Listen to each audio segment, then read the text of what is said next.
Hi friends, welcome to குறிஞ்சி.com. வேர்க்கடலை வச்சு மணக்க மணக்க வாய்க்கு ருசியாக ஒரு முறை இந்த மாதிரி செய்து பாருங்கள். இது நீங்கள் சாதம், சப்பாத்தி, பூரி, இட்லி, தோசை எல்லாத்துக்கூடையுமே சர்வ் பண்ணலாங்க. அவ்வளோ சூப்பராக இருக்கும். நான் இதுக்கு ஒரு கப் அளவுக்கு வேர்க்கடலை எடுத்து நல்லா ஒரு 8 மணி நேரம் ஊற வச்சு எடுத்துருந்துருக்கேன். இதுக்கு முதல்ல நம்ம மசாலாலாம் ரெடி பண்ணிக்கலாம். இப்போ கடாய் அடுப்பில் வச்சுருக்கேன். இதில் ஒரு 2 ஸ்பூன் அளவுக்கு மட்டும் எண்ணெய் விட்டுட்டு ஒரு 3 வெங்காயம், மீடியம் சைஸ் வெங்காயம்ன்றதுனால 3 வெங்காயம் எடுத்திருக்கேன். வெங்காயத்தை கொஞ்சம் பொடி பொடியாக கட் பண்ணி கண்ணாடி பதம் வர வரைக்கும் வதக்கிக்கலாம். இது கூடயே நல்லா பழுத்த தக்காளி பழமாக 2 தக்காளி பழம் சேர்த்துக்கோங்க. இப்போ வெங்காயம் தக்காளி எல்லாமே பார்த்திங்கன்னா நம்ம அரைச்சி எடுக்க போகிறோம். அதனால் ரொம்ப வதங்கணும்னு அவசியம் இல்லை. ஒரு 3/4 பதம் வதங்கினா போதும். இப்போ வெங்காயம் தக்காளி ரெண்டுமே ஒரு 3/4 பதம் வதங்கியிருக்கு. இந்த டைமில் இது கூட நம்ம கிரேவிக்கு தேவையான அளவுக்கு உப்பு சேர்த்துக்கலாம். நான் 1 ஸ்பூன் கல் உப்பும் ஒரு சின்ன துண்டு இஞ்சை பொடி பொடியாக கட் பண்ணி சேர்த்துருக்கேன். 4-5 பல் பூண்டு, ஒரு 3 பச்சை மிளகாய், சின்ன சைஸ் பச்சை மிளகாய்ன்றதுனால 3 சேர்த்துருக்கேன். 3 கட் பண்ணி சேர்த்துட்டு இதையும் கொஞ்சம் வதக்கி விட்டுக்கலாம். இப்போ இது எல்லாமே நல்லா வதங்கிடுச்சுங்க. இப்போ இது கூட நம்ம மசாலாவையும் சேர்த்து வதக்கிட்டு அரைச்சி இந்த கிரேவி பண்ணும்போது கிரேவி நல்லா அந்த பச்சை வாசனை இல்லாமல் ரொம்ப டேஸ்டியாக இருக்கும். 1/4 ஸ்பூன் மஞ்சள் தூள், 2 ஸ்பூன் அளவுக்கு தனியாத்தூள் சேர்த்துருக்கேன்.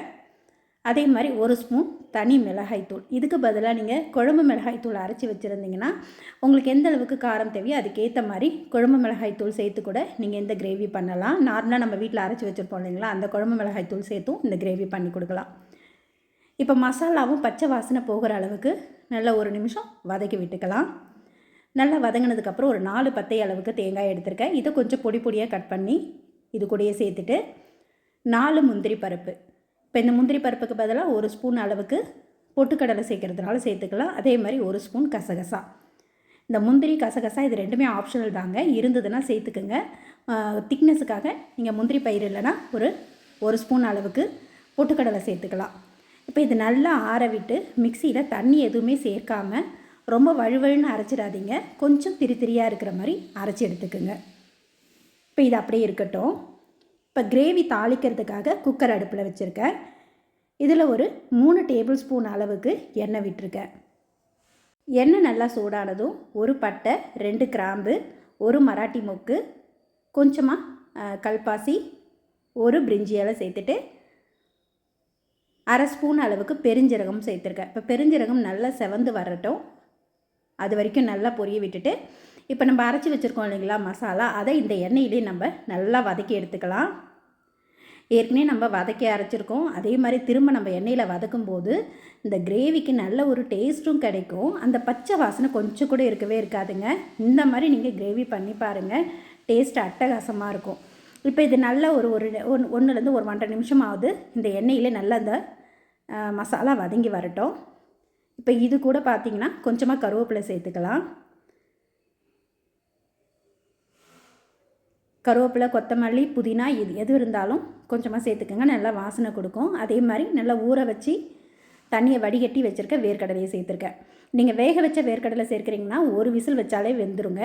இது பச்சை வேர்க்கடலை, நல்லா ஊறி இருக்கிற வேர்க்கடலை சேர்க்கறதுனால நல்ல மிதமான தீயில வச்சு ஒரு 5லேருந்து 6 விசில் விட்டு எடுங்க. அப்போ தான் நல்லா மசிய வெந்து டேஸ்ட்டு நல்லாயிருக்கும். இல்லைனா அந்த வேர்க்கடலை நத்தையாக இருக்கும். இப்போ இந்த வேர்க்கடலையும் சேர்த்து இந்த மசாலாவிலேயே நல்லா பெரட்டி விட்டுக்கலாம்.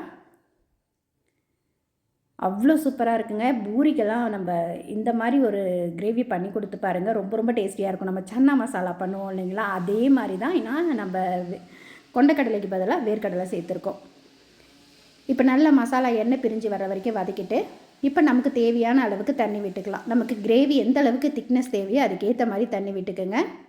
ஏன்னா இப்போ இந்த வேர்க்கடலையும் நல்லா வெந்து வரணும். குக்கரில் எப்படி ஒரு 6 விசில் கிட்ட விட போகிறோம், அதனால் அதுக்கேற்ற மாதிரி தண்ணி விட்டுக்குங்க. இப்போ இந்த டைமில் உப்பு செக் பண்ணிக்கலாம், உப்பு காரம் செக் பண்ணிக்கோங்க, ஏதாவது கம்மியாக இருந்தால் சேர்த்துக்கலாம். இப்போ கொஞ்சம் உப்பு கம்மியாக இருக்குது, அதனால் ஒரு 1/4 ஸ்பூன் அளவுக்கு கல் உப்பு சேர்த்துருக்கேன். காரம்லாம் சரியாக இருக்குது. இதை குக்கரை மூடிட்டு மிதமான தீயில் நல்லா ஒரு 6 விசில் விட்டு எடுத்துக்கலாம்.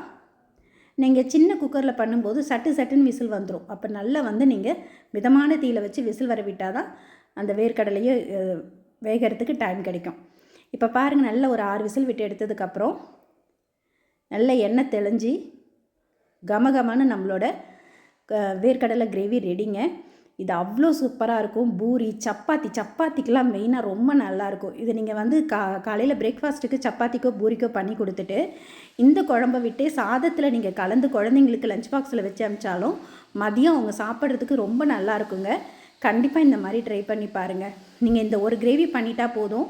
மார்னிங் பிரேக்ஃபாஸ்ட்டுக்கு, லஞ்சுக்கு, நைட்டு டின்னருக்கு எல்லாத்துக்குமே அவ்வளோ சூப்பராக இருக்கும். கண்டிப்பாக இந்த ரெசிபியை நீங்களும் ட்ரை பண்ணி பாருங்கள். நன்றி, வணக்கம்.